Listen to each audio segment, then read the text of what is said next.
İlham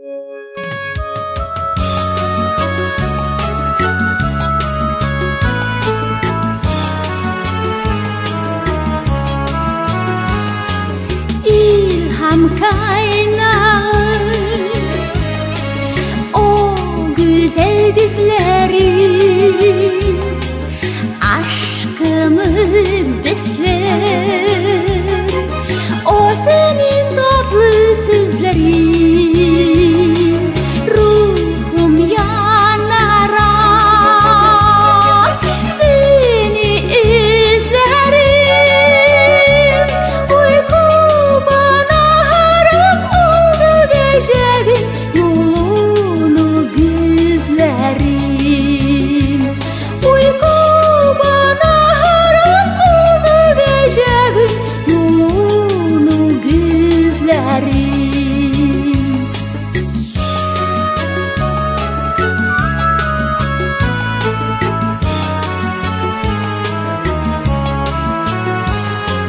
Nedir bu cilve,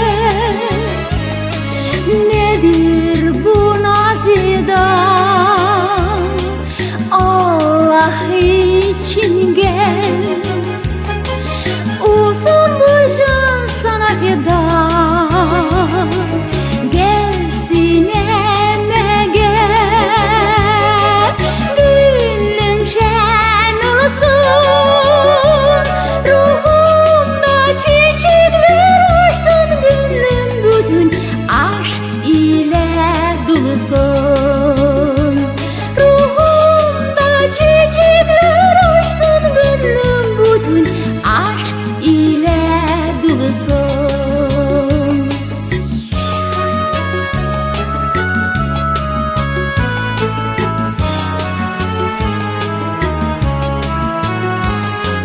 İlham şişmesin